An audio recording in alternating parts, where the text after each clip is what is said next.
परमेश्वर की असीम अनुकंपा है कि हम सभी लोग प्रभात में भगवान श्री कृष्ण के अमृतमय संदेशों को चिंतन मनन करने के साथ उन्हें श्रवण तो करते ही हैं, अपने दैनिक जीवन को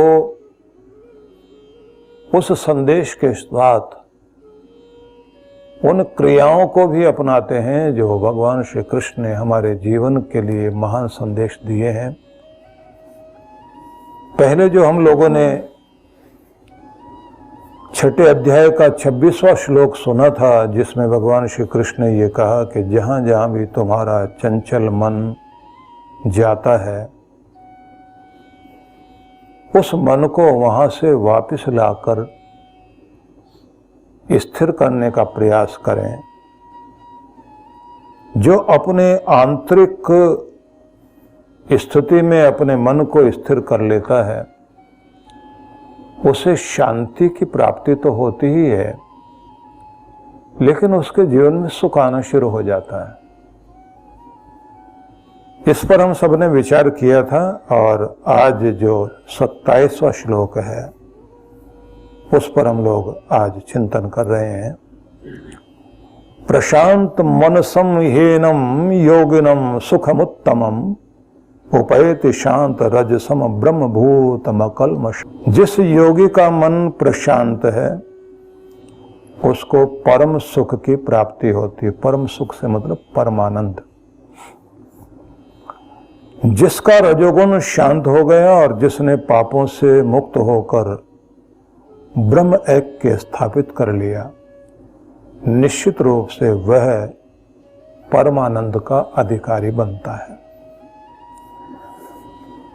बड़ा ही सुंदर संदेश इस श्लोक में है और इस श्लोक के भाव को जरूर समझें कि पूर्ण शांत सौम्य मन जिसका हो गया हो, उस योगी को नित्य शुद्ध अबाधित आनंद की अनुभूति होती है। ये ध्यान रखिए, अबाधित नित्य मतलब ऐसा व्यक्ति चित्त शुद्ध हो गया, चित्त निर्मल है, परमात्मा के आनंद से उसका संबंध जुड़ गया, तो उसे हर पल उस आनंद की अनुभूति होती रहती है। दुखी व्यक्ति को दुनिया के किसी भी कोने में चला जाए, उसका दुख, उसकी पीड़ाएं और उसके दर्द की यादें उसके अंदर बैठी होती हैं। वो जहाँ भी जाएगा वहाँ वो पीड़ाएं साथ जाती हैं। किसी की दुश्मनी साथ जाती है, किसी का दर्द साथ जाता है, किसी की गरीबी की अनुभूतियाँ साथ जाती हैं। कहीं भी बैठा होगा वो, दुनिया हंस रही होगी, वो ये कहेगा कि नहीं, मेरे लिए खुशियां नहीं है। उगता है सूरज सबके लिए खुशियां लेकर, मेरे लिए नहीं। मेरे पास खुशी नाम की चीज नहीं। मैं तो बहुत बेचारा, गया बीता, परेशान व्यक्ति हूं। वो दर्द भर रखा है उसने अपने अंदर। इसलिए दुनिया के किसी भी सुंदर स्थान से उसको कोई लेना देना नहीं रहता। वो अपने दुख से जुड़ा रहता है। लेकिन कमाल ये है, एक योगी शांत चित्त जिसका हो गया और उसने अपने आप को, अपने अंतःकरण को निर्मल बना लिया, अब उसको परमात्मा से संबंधित होने से परमात्मा के आनंद के झोंके हर पल महसूस होते हैं। और ये अबाधित है, इसमें कोई बाधा नहीं पड़ती। हर समय अपने आनंद में रहता है, अपनी खुशी में रहता है। कमाल ये है कि मौसम उसके आनंद को छीन नहीं पाते। वो भीतर से आनंदित रहेगा। इसलिए आपने देखा होगा कि जो लोग एक आदत बना लेते हैं खुश रहने की और अपने दुख का गीत नहीं गाते, तो उन्हें बुखार भी हो जाएगा, दर्द भी हो जाएगा, पीड़ा भी हो जाएगी, तो इतना चीख चिल्लाना नहीं करेंगे। कुछ लोग होते हैं, थोड़ा सा कोई दर्द हुआ, कोई पीड़ा हुई, सारा मोहल्ला इकट्ठा कर लिया, सबको जमा कर लिया, मैं बहुत परेशान, बहुत दुखी। सब लोग पूछते हैं हुआ क्या, बोले आज थोड़ा इनको 100 डिग्री बुखार हो गया है।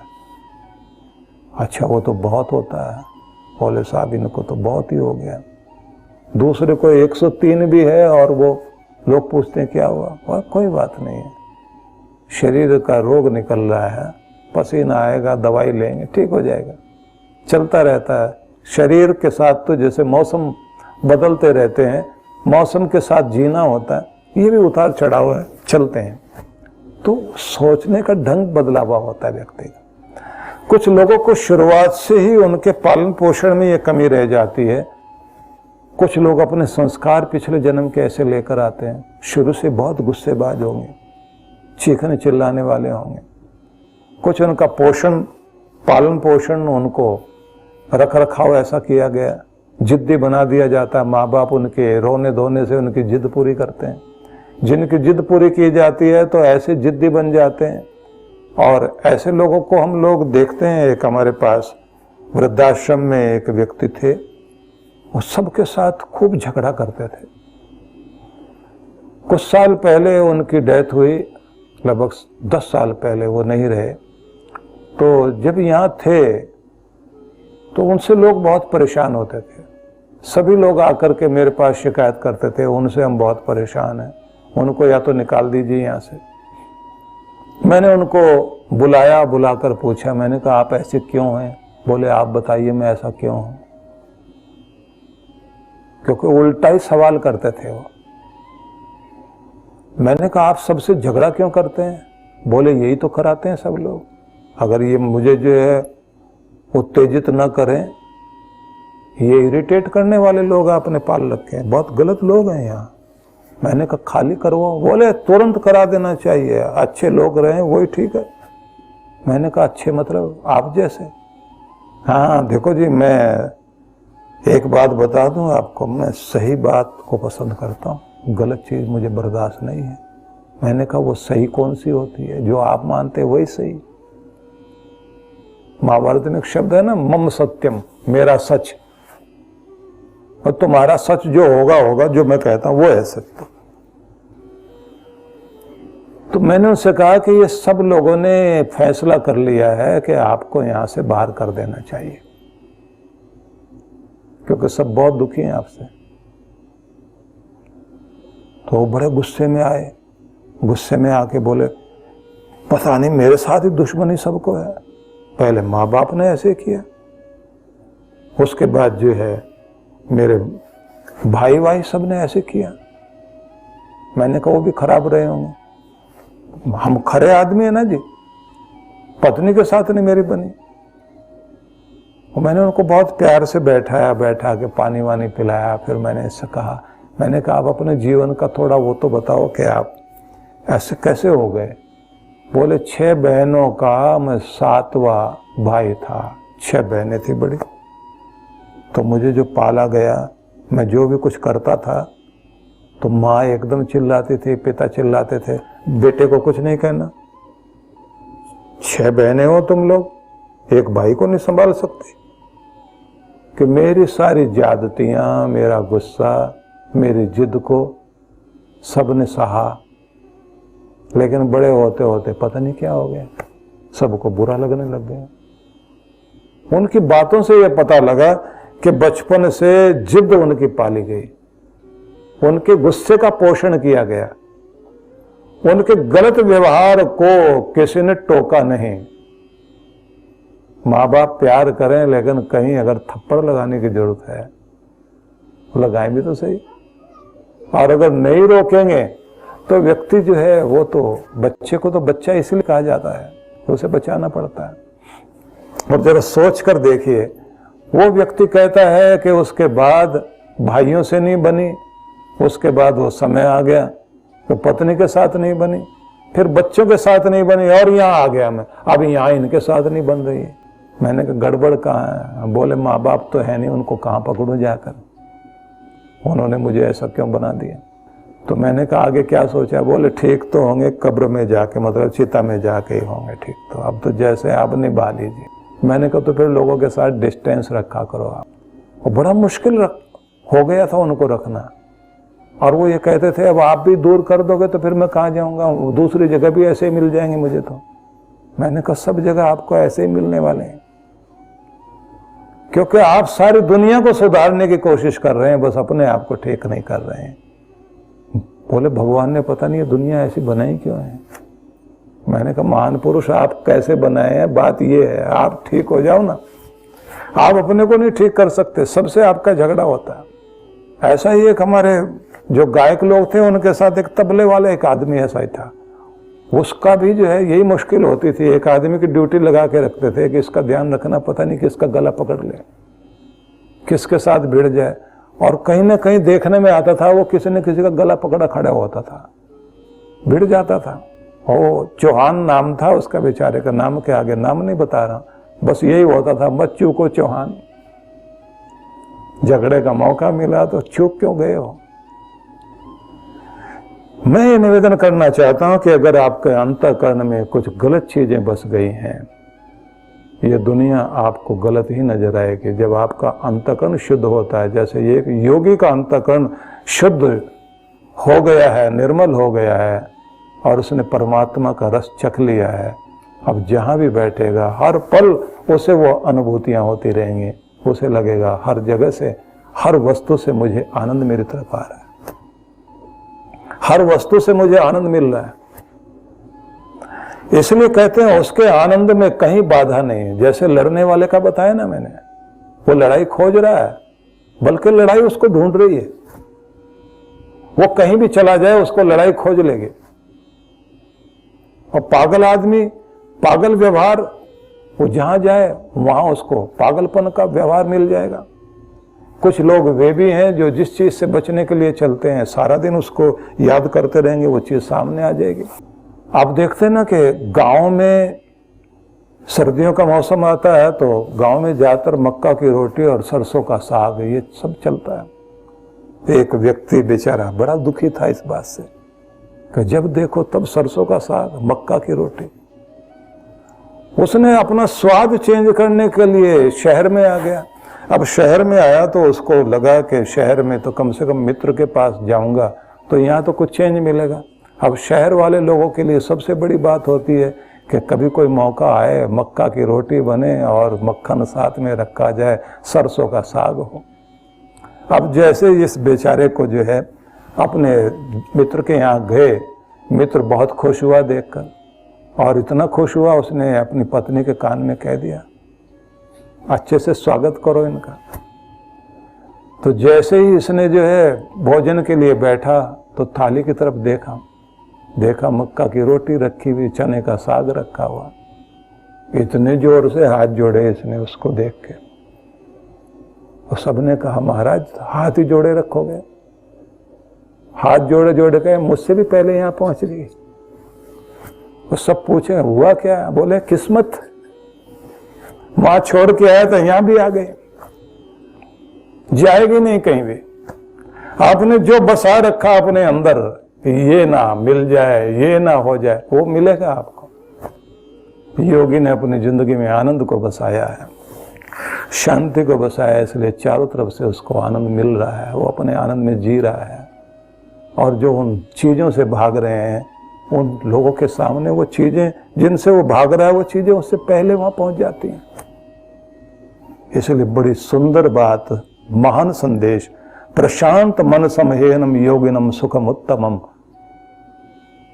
उत्तम सुख से मतलब परम आनंद की प्राप्ति उस योगी को होती है। प्रशांत मन सम, मन शांत हो गया। शांत से मतलब असीम शांति की अनुभूति। इसलिए ध्यान में भी चलते समय सबसे पहले ये चेष्टा की जाती है व्यक्ति को शांत करने के साथ प्रशांत स्थिति में लाना पड़ता है। उतने डीप में, गहराई में जाकर व्यक्ति अपने आप को शांत कर सके।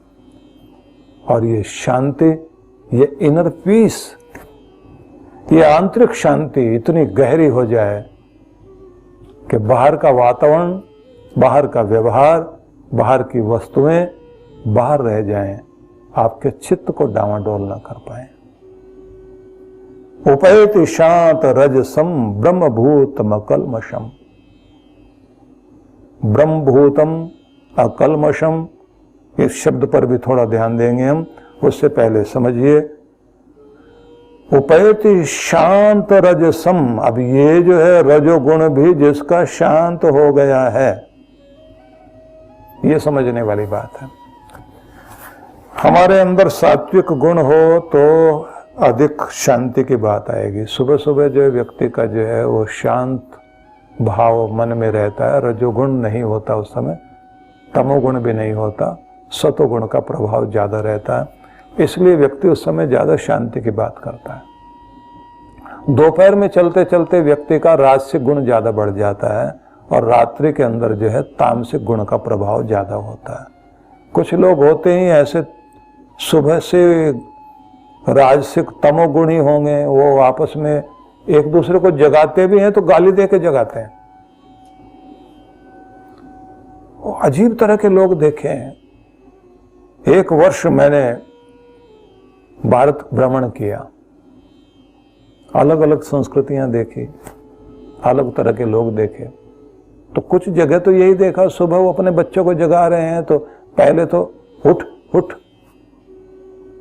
तो उस शब्द भी बोलते हैं। उधर पंजाब में भी, हरियाणा में, राजस्थान में, वह कंजरा, भाषा ही ऐसी। वो बेटे को जगा रहा है, वो बोल रहा है ऐसे। इधर हरियाणा की तरफ देखा, वो और अजीब तरह की भाषा।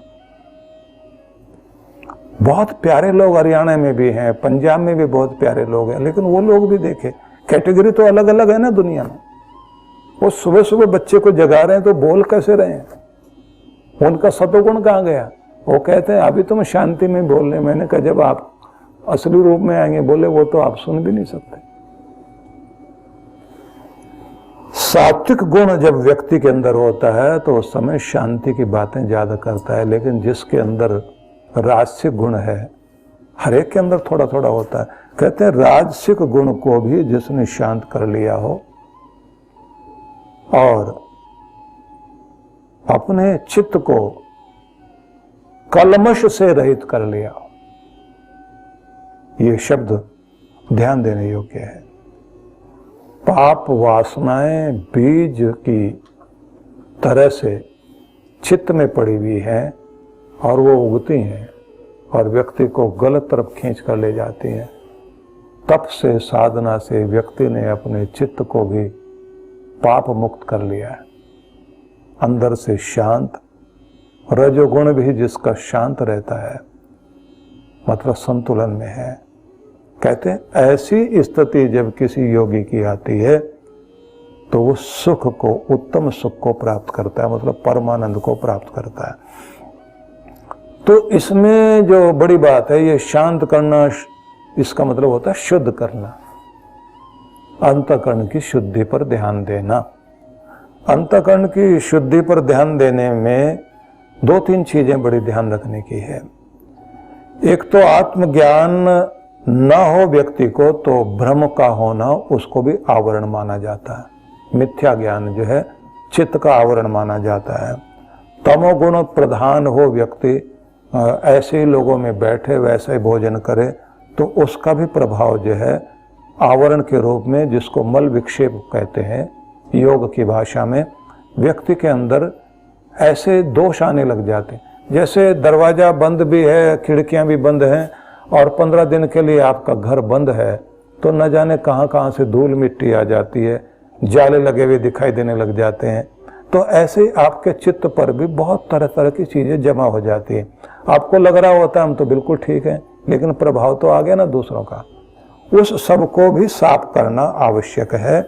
तो जब ये साफ होता है तब कहते हैं ब्रह्मभूत, मतलब वह योगी जो ब्रह्म स्वरूप हो गया, ब्रह्म का प्रभाव जीवन में आया तो ब्रह्म की अनुभूति हो रही है। लेकिन इसमें कहते हैं कि आवश्यक है व्यक्ति को आसक्ति रहित हो जाए और सच्चा ज्ञान हो। आसक्ति रहित होना बहुत जरूरी है। छोटे से बच्चे की आसक्ति उसके अपने खिलौने में होती है। अगर उसका खिलौना किसी ने छीन लिया तो ये समझ लीजिए कि जैसे वो अमेरिका के ट्रंप को किसी ने कुछ कह दिया हो और वो एकदम आपे से बाहर हो गया हो। तो वो भी एक ट्रंप है, छोटा बच्चा भी, वो भी तो अपनी जगह राष्ट्रपति है ना। उसकी पूरी कोशिश होगी कि मेरा खिलौना किसी की हिम्मत कैसे पड़ी, चीखेगा, चिल्लाएगा, रोएगा उसके लिए। लेकिन ज्ञानी लोग कहते हैं कि उन बच्चों को देख करके मत हंसो, उनका बचपना है। बचपना तो उनका भी है जिनका कि दीवार का कोई प्लस्तर टूट जाए किसी के लगाने से, किसी की चोट मार देने से, और उनको लगे कि उनके माथे की चमड़ी उखड़ गई है और लड़ने मरने को तैयार हो जाएं। संयोग से, भूकंप से, किसी और घटना से कोई दीवार टूट गई, कोई चीज टूट गई, उन्हें लगता है मैं ही टूट गया, मैं ही बर्बाद हो गया। आसक्ति तो उनकी भी है। ये आसक्ति जितनी जितनी बढ़ती चली जाती है उतना उतना दुख होता जाता है। कहते हैं इस आसक्ति से बाहर आ जाए व्यक्ति, चित्त को शुद्ध करे और सच्चा ज्ञान प्राप्त कर ले, तो उसके बाद परमात्मा से तो हर पल जुड़ा रहता है। अंग्रेजों के राज में, जिस समय अंग्रेजों का राज था, तो एक जनरल थे उनके जिनका नाम था जनरल मोंटगोमरी। मोंटगोमरी के नाम पर जो है कुछ स्थान भी हैं जो उनके नाम से जाने जाते हैं। और जब हिंदुस्तान पाकिस्तान एक था तो पाकिस्तान में एक भाग था, मोंटगोमरी बोलते थे उसको, उनके नाम से ही बना था वो। बड़े महान जनरल ये लोग उनको बोलते थे, अंग्रेज लोग। उस व्यक्ति ने भी अपनी एक डायरी लिखी, संस्मरण लिखे। उसमें उसकी एक बात विचारणीय है। उसने कहा कि मैंने बहुत तरह के लोग देखे, बहुत तरह के लोगों में मुझे 4 तरह के लोग जरूर इस समाज में देखने को मिले। 90% जो है मैं उनको बताऊंगा, 10% जो है उनके बारे में बताऊंगा। तो उन्होंने कहा कि एक तो वे लोग हैं दुनिया में जो इस संसार में आपको अधिकांश रूप से दिखाई देंगे, वे लोग हैं जो बड़े समझदार, बड़े ज्ञानी, बड़े पढ़े लिखे लोग हैं, लेकिन निष्क्रिय हैं, करेंगे कुछ भी नहीं, बातें बहुत हैं उनके पास में। निष्क्रिय ज्ञानियों की एक श्रेणी आपको देखने को मिलेगी। बोले इन्हें ध्यान से देखना, ये दुनिया दुखी है इन लोगों के कारण। बड़ी बड़ी बहसें होंगी इनकी, दुनिया बदल दूंगा, ये कर दूंगा, वो कर दूंगा। उनका अपना घर में कुछ नहीं बदला जाता। उनकी असलियत तो उनकी देवी, उनकी पत्नी बताती है महान पुरुष क्या है। पत्नी के पास बड़ा हिसाब होता है। तो बोले एक तो ये, दूसरे वो जो अज्ञानी है लेकिन सक्रिय बहुत है, और दुनिया को सबसे ज्यादा नुकसान वे लोग पहुंचा रहे हैं। अज्ञानी जो सक्रिय हैं, खुद को नुकसान पहुंचा रहे, दुनिया को नुकसान पहुंचा रहे, सब जगह 90% बोले यही मिलेंगे आपको। ज्ञानी निष्क्रिय, अज्ञानी सक्रिय, पूरी दुनिया में देखने को मिल जाएंगे। फिर वो कहते हैं कि ऐसे लोग ढूंढने बहुत मुश्किल हो, एक तो अज्ञानी हो और निष्क्रिय हो, शांति से बैठा रहे, ना अपना नुकसान करेगा ना दूसरे का करेगा। चौथे कहते हैं उन लोगों को, विलक्षण लोग हैं जिनको ढूंढिए, होते हैं लेकिन 10% ही हैं जो ज्ञानी हैं और सक्रिय हैं। जो ज्ञानी और सक्रिय हैं, बोले अगर वो मिल जाए आपको, वो दुनिया का नक्शा बदलते हैं, वो दुनिया में बहुत कुछ करते हैं। वो कहता है कि फिर ये ज्ञानी निष्क्रिय क्यों है? बोले ये निर्णय नहीं कर पाते, ये पजल लोग हैं। वो बड़ी लंबी चौड़ी बात लिखी उसने कि ये बड़े पजल लोग हैं, ये करूं या ये करूं, ये भी ठीक वो भी ठीक, वो दोनों तरह की बातें जरूर करेंगे लेकिन निर्णय नहीं होगा। और अज्ञानी व्यक्ति के पास निर्णय पहले है, वो तो सक्रिय है, दौड़ रहा है, वो जितना जानता है उसे लगता है बस मैं सब कुछ जानता हूं। इसलिए ज्यादातर अज्ञानी सक्रिय दिखाई देंगे और ज्ञानी जो है वो निष्क्रिय है। वो तो एक टैबलेट भी खाएगा तो उससे पहले तो कंप्यूटर में डाल करके ये देखेगा इसके साइड इफेक्ट क्या है, ये नुकसान, ये ना हो जाए, वो ना हो जाए, 20 तरह का देखने के बाद में उसके बाद कहेगा खाएं ना खाएं। इसलिए डॉक्टर भी जो है कम पढ़े लिखे आदमी को तो कंपाउंडर से कह देता है कि तू ही बता देना, इसको दवाई ले लेगा, लेकिन जो ज़्यादा पढ़ा लिखा उसको मेरे पास भेजना जरा, क्योंकि उसको 10 मिनट तक तो यही समझाना पड़ेगा कि क्यों दवाई लेनी, फ़ायदा क्या करेगी, किस तरह से लेनी है, और यही ज़रूरी है, आपके शरीर को ध्यान में रख करके हमने बताई। तो बड़ी समस्याएं। लेकिन एक बात ध्यान रख लीजिए कि जब व्यक्ति कोई सच में ज्ञानी हो और सक्रिय हो, आत्म कल्याण भी करेगा, जग का कल्याण भी करेगा, लेकिन ज्ञानी सक्रिय हो और योगी हो, युग बदलेगा वो। ज्ञानियों को शांत होना बहुत आवश्यक है, ज्ञानियों को योगी होना भी आवश्यक है, स्वयं के आनंद में रहे और दुनिया को भी आनंद में पहुंचाए। इस दुनिया में दुखी लोग, राज करने के लिए जब क्रोधी लोग, बदला लेने वाले लोग, लोभी लोग जब ऊपर बैठकर राज करते हैं तो दुनिया की स्थितियां खराब होती हैं। भगवान श्री कृष्ण ने यह कहा कि वह प्रशांत मन वाला योगी परम आनंद को प्राप्त करता है जिसने अपने कलमश, अपने पापों को, पाप के संस्कारों को, उन वासनाओं को चित्त से हटा करके चित्त को निर्मल कर लिया है। निश्चित रूप से उसके परम आनंद की प्राप्ति होगी। महान संदेश है, हमें चिंतन करना चाहिए।